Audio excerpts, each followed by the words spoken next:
cousins are struggling on their classes, so is it I'll help out or I can help them. It's a juggling act to keep work, school, and all life going during a pandemic. Coming up, how Falcons keep it all in the air. Plus, the yearbooks have arrived. Hear from the staff that made it all happen later. Welcome to the 4th edition of Falcon Online News. I'm Jimena. Up first today, it's official. Frontier School of Excellence will be closed the rest of the semester for all high school students. Middle school might go back in November, but with Missouri leading the nation in new COVID cases, that could be in jeopardy. Jennifer Lopez has more on the criteria that's keeping FSC closed. FSC is pretty quiet for the middle of October and has been this way since March 12th. Right now, it looks a little like a time capsule, with calendars still promoting spring break and bulletin boards showcasing work from more than 7 months ago. On October 14th, the district decided to extend virtual learning through the end of the semester. FSC principal Mr. Eliar explains how they came to that decision. We look at different set of data that is provided around the nation. Like one was Harvard data, I believe, and there are some local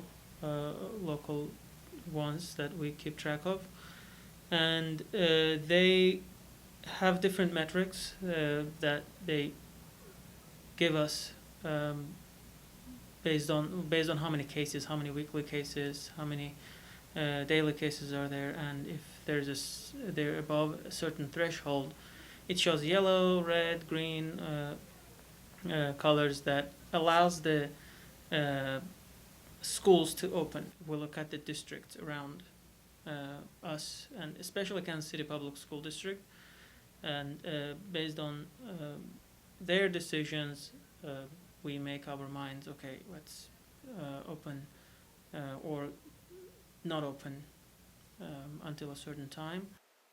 Many teachers understand this decision but still want to be at work again. In my heart of hearts, that the decision is what is best for my safety, the safety of my colleagues, and most importantly, the safety of the students and their families. I feel very strongly that with Missouri's case numbers going up, with the case numbers going up across the country, 37 states, and with the holidays approaching, that my school district has my best interest in mind. I want to see my students face to face, and I don't get to see them. And a lot of them, it's hard to get to know them because, of course, they're on this, they have their screens blacked out, and I haven't been able to match a name with a face, and I haven't been able to, see them face to face and get to know them. But, and I think, there's, they're struggling too because they want to see us, and they don't always get to, their parents are away at work a lot of times, and I think there's a lot of, issues where, maybe some of our students are experiencing, mental health issues or are kind of sad because they don't get to talk to anybody or whatever. And so that's concerning to me. Our students also want to be in school. Many are surprised they feel this way. I really do miss my friends, and online schooling is hard, and in-person school is a lot easier, and I feel like it's more easier for everyone, such as like all the teachers. It's easier for everyone to learn and for the teachers to teach. It's going to be kind of hard because like at home, we often have a lot of distractions like gaming console, TV, phones. And if it's not one of them, it's family members or like brothers and sisters or moms or whatever. We're used to like quiet places or like 101s. We still get it, but at the same time, it's just a different vibe. For the latest on the school reopening plan, check out the website or FSC social media pages. For Falcon Online News, I'm Jennifer Lopez reporting. Since we are all either learning or working from home, that makes it hard to keep our work lives and home lives separated. Several Falcons are not only working full-time, but are also full-time caregivers. Anthony RUIZ has more on how we're making this juggling act look easy. You silly boy. All right, say bye-bye. Bye-bye. You'd think working from home would be Good awesome and boy. easy, but it comes with a lot of challenges. Now my face is all wet. Getting up at night, and then during the day, her sleep schedule is a little messed up. So I was usually able to rely on her sleeping until 10:30 or so. And now when she gets up early and she's moving around, crawling around, you know, keeping the house baby proofed and all of those things. So just juggling it. She usually does pretty good in the morning, but by the lunchtime, we have lunch together, and then it starts to become a little bit of a struggle throughout the afternoon. That she's wanting my attention, and then like I'm still having to teach and give my virtual kiddos their attention. Oh, is it Chiefs Day? Yeah. Do we like Chiefs Day? Having work at home all the time, because it's really hard for me to, like, if I get a chat message on my phone and a student needs help or something, I mean, I want to help them in that moment. Like, I'm like, I really do. And it's easy to step into my office and have all my stuff here, you know, at home. But I've tried to really just keep that evening time for me and my family, because our mornings are so rushed and we really don't see each other at all throughout the day. And family time is really important to me. And so I've tried to make sure that I get the bulk of my work done during my plan time, while I'm on the clock during those hours, and then keeping evening to help her with any schoolwork that she has. Try not to stress yourself over like I did, because I remember staying up late at like 2 or 1 just to finish that quiz. But in reality, you're just damaging yourself and also ruining your own like agenda of staying focused, being ready for school, being ready to study. And for the people who are also caretakers, never lose hope in yourself. And if you see that your actions of taking care of your cousins or nephews, brothers, don't feel bad if like your grades look down. Like my grades are down, but I know I can do it. What is this? Huh? Thursday. What is this? Eh? Everyone is doing what they need to do to make the most of this unprecedented situation, from asking for help to taking it one day at a time to indoor picnics. Senior Tylen Gibson says if it weren't for her support system, she doesn't know how she'd be a mom and a student. He gets done with classes faster than I do. So he'll take her and take her outside and they'll play while I'm doing work, or he'll keep her occupied while I'm continuing to finish up some essays or some written responses. And on the weekdays, the weekends, he'll take her and I'll just stay home and get through with some work. And then she comes back to me. Like a 50-50, we help each other out. I definitely could not do this on my own. I'm so thankful that I have help.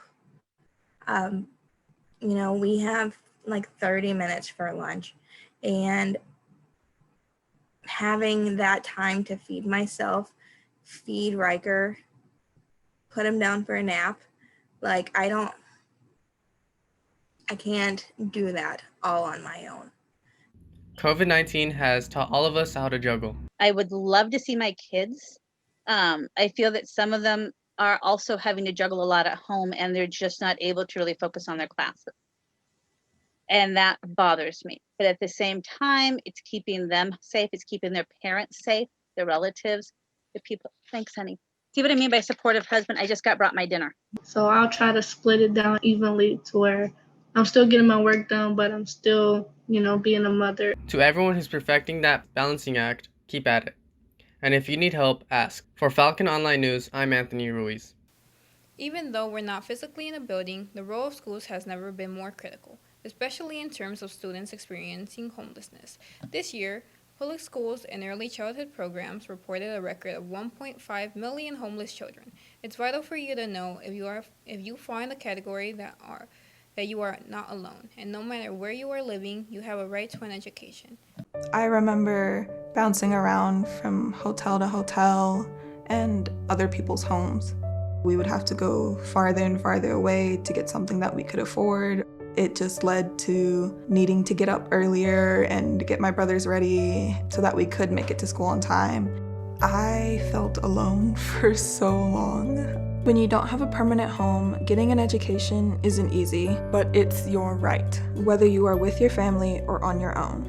My advice for students experiencing homelessness is that you deserve an education as much as anyone else. Don't let anyone tell you you're not where you're supposed to be. You are. Good people will come and help you. Know your rights and find help. Visit ideserveaneducation.org. Contact with Melissa if you have any questions. FSC also wants to make sure you always have enough to eat. Every Wednesday, you can come by the school to pick up meals for each day school is in session. The meals are free, and all you need to do is show up between 11 a.m. and 1 p.m. If you can't be there, your parent can pick up the meals, but they will need your school ID for verification. FSC has many cultures represented among its staff and students. In fact, according to DESI, more than 41% of our population is Hispanic. And what better way to honor them with a National Hispanic Heritage Month? According to HispanicHeritageMonth.gov, this time is traditionally set aside to honor the cultures and contributions of Hispanic and Latino Americans. The National Park Service also takes part in the celebration with various exhibits. Recognition in Kansas City includes multiple murals lining the streets and an exhibit at the Belger Crane Yard Studios, presenting the work of several local Hispanic artists. Hispanic Heritage Month runs from September 15th to October 15th. It only took 6 months, but the 2019-2020 yearbook has finally arrived. The theme of Capture the Moment proved to be right on the money as FSC experienced one of the most eventful years in its existence. How interesting they were. They weren't boring. They were pretty creative and fun. The interviews, I like the interviews because we got to know more about the student. Captured COVID-19 and how it affected all of us. FSC alumni Xavier Hinton, Colton Harper, Kimberly Sabrera, and Hilary Gonzalez gathered for a Zoom meeting with Ms. Bates to reminisce about all the things yearbook. Where the memorial thing overlooks the city, but the pictures weren't really coming out that well, and we went to get a ladder and stuff to take better pictures, but it wasn't working out because we wanted to go for the silhouette thing, so people wouldn't say, oh, I wasn't on the cover, I wanted to be on the cover. So it's more, fair to everyone. Everybody was freezing. We were on the ground for that picture. Yeah, I remember we had 2 cameras, and there was this concrete area, and obviously the one where the tree was, and the people in the photo were by the tree. We were in the concrete, literally face down on the concrete. It was so cold. We were shivering, and getting those people in the car was so hard. It was really hard. I don't know. I can't forget that day, honestly.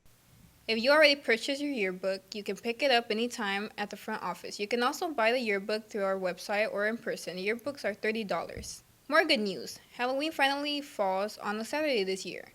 But of course, we have to be safe while trick-or-treating.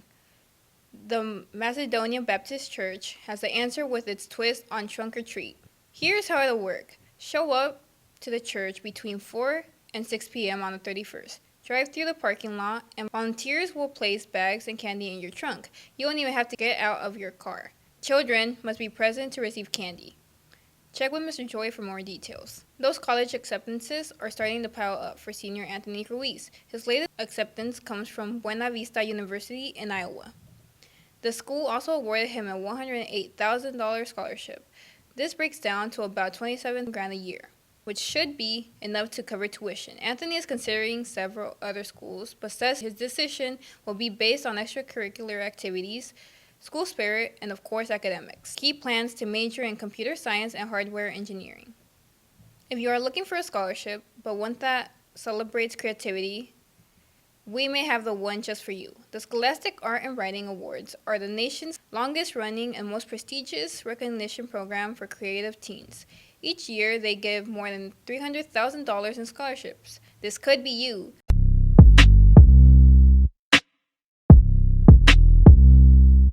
My Scholastic Award means so much to me because it not only boosted my confidence as a writer, it helped me realize how important it is to put yourself out there as a creator. This award means that all the hard work that I've been putting in, it does pay off, so that was rewarding. I felt so proud of myself, and I felt so happy and content with not just the art that won, but every piece of art that I've ever made. It gave me a new view on all of my art. I think Scholastic Awards is more than just a medal or a line on a resume. I think it's really a family, a community, because all the people that I've met through Scholastic have been truly amazing writers and artists.